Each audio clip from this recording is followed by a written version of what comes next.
ছোট্ট বালিকা রূপে কলকাতার এমন এক মন্দির যেখানে মা কালী জীবিত।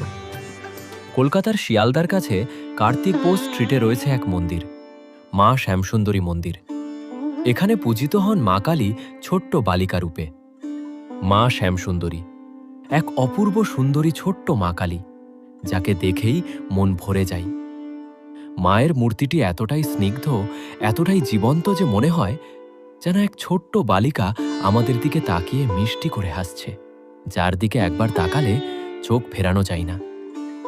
খুব অল্প সময়ের মধ্যেই মা যেন অসংখ্য ভক্তের হৃদয়ে জায়গা করে নিয়েছেন।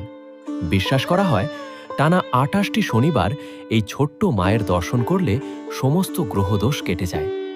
মা শ্যামসুন্দরীকে এখানে বিশেষ চাল কলা দিয়ে পুজো করা হয়। তার পেছনে রয়েছে একটি বিশেষ ঘটনা। মহালয়ার দিন পুজোর বাজার করতে বেরিয়েছিলেন মন্দিরের পুরোহিত।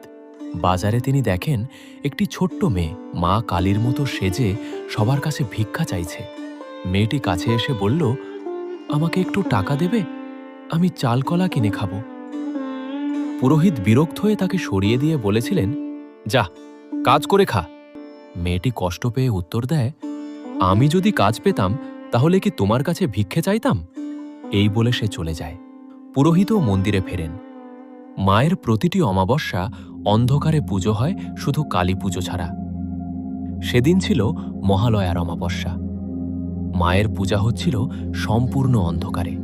অন্ধকারে পুজো করতে করতে পুরোহিতের হঠাৎ মনে হলো মা যেন নেই। মনে করলেন মা তো কালো, তাই হয়তো অন্ধকারে দেখা যাচ্ছে না। হঠাৎ তার পিছনে ঝুম ঝুম করে নূপুরের শব্দ এবং ধপ করে শিবের বুকে পড়ে একটি ছোট্ট পা, আর অন্ধকার থেকে বেরিয়ে আসে সেই ছোট্ট বালিকার মুখ, যাকে তিনি ধাক্কা মেরে সরিয়ে দিয়েছিলেন। মা তখন মানুষের কণ্ঠে বলেন, চাল কলা দেবে না আমায়? পুরোহিত অজ্ঞান হয়ে পড়ে যান। অজ্ঞান অবস্থায় মা তাকে বলেন, আমি শুধু বড়লোকের মা নই রে, আমি গরিবেরও মা। সেই থেকেই মা শ্যামসুন্দরীর পুজো হয় চাল ও কলা দিয়ে। বিশ্বাস করা হয় যে ভক্ত এক মুঠো চাল ও একটি কলা নিবেদন করেন তার মনস্কামনা পূর্ণ হয়। অসংখ্য ভক্ত ছোট্ট মাকে দেখলে আবেগে ভরে যান। এমনকি অনেকে এই ছোট্ট মাকে ভালোবেসে চকলেট বিস্কুট দিয়ে থাকেন। মা এখানে সত্যি জীবন্ত বালিকারূপে পূজিত হন, যার দর্শনে মন ভরে যায় আর আশীর্বাদে জীবন পূর্ণ হয়ে ওঠে। এই রকম আরও তথ্য জানতে ফলো করুন আমাদের ফেসবুক, ইনস্টাগ্রাম এবং ইউটিউব চ্যানেলে।